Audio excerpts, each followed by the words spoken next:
오늘도 하나님의 기적의 말씀은 야고보서 1장 1절부터 8절까지입니다. 이 야고보서를 쓴 사람은 예수님의 제자 야고보가 아니에요. 예수님의 동생 여러 명이 있었죠. 그 중에 한 사람 야고보죠. 이 사람은 초대교회 베드로와 요한과 함께 기둥이라고 불렸던 그런 지도자였어요. 야고보가 지금 편지를 쓰는데 누구한테 쓰고 있느냐.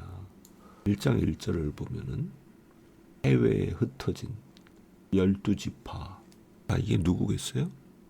그렇죠. 이스라엘 백성들이죠. 그들에게 편지를 쓰고 있어요. 즉 유대인들 가운데 예수님을 믿은 사람들에게 편지를 쓰고 있는 거죠. 그런데 편지에 인사말도 없어요. 아마도 이 편지는 이방 지역에 여러 곳에 복사본을 만들어 보냈던지 뭐 그랬을 것 같아요. 그래서 인사말도 없이 바로 교훈을 시작을 하죠. 2절에 보면은 내 형제들아 너희가 여러 가지 시험을 만나거든 기쁘게 여겨라. 뭘 할 수가 있나요? 당시 해외에 흩어져 있던 유대인 크리스찬들이 여러 가지로 어려운 상황에 있구나. 그걸 알 수가 있어요. 그런데 어려움을 만날 때 어떻게 하라고요? 기쁘게 여겨라.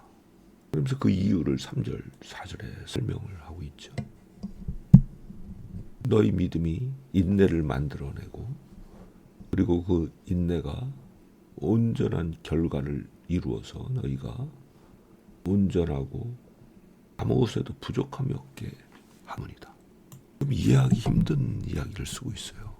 인내해야 된다. 그것까지는 알 것 같아요. 그런데 그 믿음의 시험이 낳은 인내, 그 인내가 결국에 어떻게 된다고요? 너희로 온전하고 구비해서 조금 더 부족함이 없게 하려 함이라. 이게 무슨 뜻인가요 대체? 인내를 한다, 참는다 이거죠. 짧은 시간이 아니고 대개 이런 인내라는 단어가 사용될 때는 짧지 않은 정도의 시간을 참아내는 거죠. 그런데 그 결과물이 뭐라고 하냐면요. 부족함이 없게 되는 거라고 했어요. 참 이상하지 않나요? 아니 이 상황에서 어려움을 참는데 부족함이 없게 된다? 보통은 이런 성경 읽으면 되게 그냥 지나가죠. 그런가? 무슨 뜻인지 잘 모르겠네 하고 지나가죠. 그런데 성경 읽을 때 이 편지를 처음 읽었던 사람들의 심정을 생각해 보세요.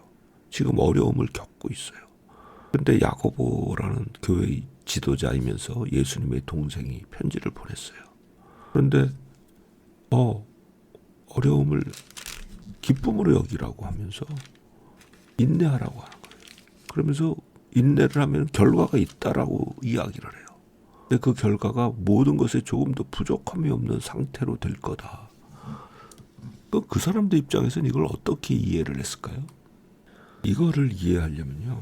야고보서 5장 7절부터를 같이 읽어야 돼요. 거기 보면은 뭐라고 이야기를 하냐면요. 농부가 열매를 얻으려면은 오래 참지 않느냐. 그렇죠. 씨를 심고 바로 수확을 하는 게 어디 있어요. 심지어 마수원의 나무도요. 나무를 심으면 열매를 따기까지 여러 해를 기다려요. 농부도 그렇다. 그래서 너희도 길이 참아라. 근데 그럼 참는 것이 그 종결이 어떻게 되느냐. 그래서 가까우시다. 무슨 얘기예요? 주님의 재림이 가깝다. 주님의 재림이 가깝죠. 항상. 언제든지 주님은 재림하실 수 있어요. 그러나 또 다른 의미가 같이 있어요.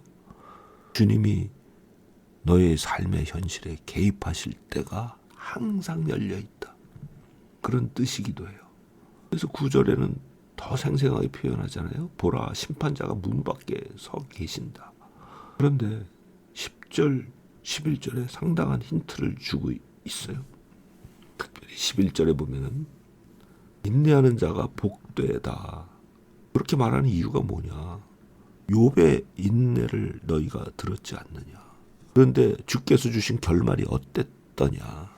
그냥 10 자녀가 다 사라지고 재산이 다 사라지고 몸은 병들어서 말할 수 없는 고통 중에 있고, 그래서 욥은 모든 것을 포기하고 절망 중에 죽었더라. 그런 결말이었냐? 아니라는 거죠. 어떤 결말이었냐? 그렇죠. 자녀를 다시 주시고 재산을 더욱 더블로 주시고 몸은 건강하게 회복되고, 그게 욥의 인내의 결말이 아니었냐. 그 이유가 뭐냐? 주는 자비하시고 긍휼히 여기시는 분이시기 때문이다. 그러니까 인내하라는 거죠. 너희도 온전케 되는 날이 이를 거라는 거죠. 사실 이 야고보의 편지를 받던 시대 그리스도인들, 특별히 유대인 그리스도인들은 동료 유대인들로부터 핍박을 많이 받았죠. 그러나 우리가 그냥 단편적으로 아는 초대교회 핍박이 많았다. 모조리 끌려가서 사자의 밥이 되고, 그건요 아주 짧은 시간밖에 없었어요. 대부분은 우리처럼 살면서 이렇게 저렇게 어려움을 겪고 핍박을 받았던 거거든요. 인내하면은 놀라운 하나님의 개입하심이 있을 것이다. 그리고 그 결과는 너희가 온전히 구비하여 부족함이 없게 될 것이다. 영적으로 견고해지고 강건해지고 단단해질 것이고, 실질적인 경험적인 영역에 있어서도 부족함이 없게 되는 날이 이를 것이다. 그러니까 인내하라는 거예요. 그런데 인내하기 어렵게 만드는 요소가 있죠. 지혜가 부족하면 인내할 수가 없어요. 그러니까 5절부터 지혜가 부족하면 하나님께 구하라. 믿음으로 구하라는 거예요. 참 이상하죠? 너희의 어려움, 환난, 그것이 제거되도록 기도하라고 하지 않고요. 지혜를 구하라고 기도해요. 또 믿음으로요.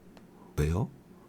지혜를 하나님께로부터 받으면 이 모든 상황을 꿰뚫어 볼 수 있고 기쁨으로 인내할 수 있고, 하나님의 때에 선한 것이 주어지는 것을 목도하게 될 것이기 때문이죠. 그런 지혜를 구하고 조금 더 의심하지 말라. 왜? 주님은 어떤 분이시라고요? 5절에 보면은 후히 주시고 꾸짖지 않는 분이다. 쪼잔하게 줄까 말까 망설이는 분 아니라는 거죠. 그런데 그런 분을 의심하면 어떻게 되느냐? 아무것도 못 받는다는 거죠. 의심하지 말고 구하라. 야고보는 5장 13절부터 이거보다 훨씬 강한 얘기를 하고 있어요. 아픈 사람은 주의 이름으로 기름을 바르며 기도하고 그러면 주께서 치유해 주실 거다 하면서 엘리야 이야기를 해요. 엘리야가 믿음의 기도로 3년 6개월 동안 비가 오지 않도록 하고, 또 다시 그 후에는 비가 내리도록 한 놀라운 믿음의 기도를 샘플로 지금 이야기하고 있죠. 그런 믿음의 기도를 드릴 때 하나님께서 너희에게 지혜를 주실 것이고, 그 모든 어려움과 환난을 견딜 수 있는 힘을 주실 것이고, 그 견딤의 결과는 해피엔딩으로 끝날 것이다. 야고보가 그 이야기 하고 있는 거예요. 막연한 이야기 하는 거 아니에요. 오늘 우리도 하나님께 믿음으로 이러한 지혜, 우리의 삶의 모든 것을 통찰해 볼 수 있는 그런 지혜를 믿음으로 구할 때 주께서 약속하셨듯이 풍성하게 그 지혜가 우리에게 주어질 것을 믿습니다. 오늘도 기쁨 충만한 하루 되기를 바랍니다.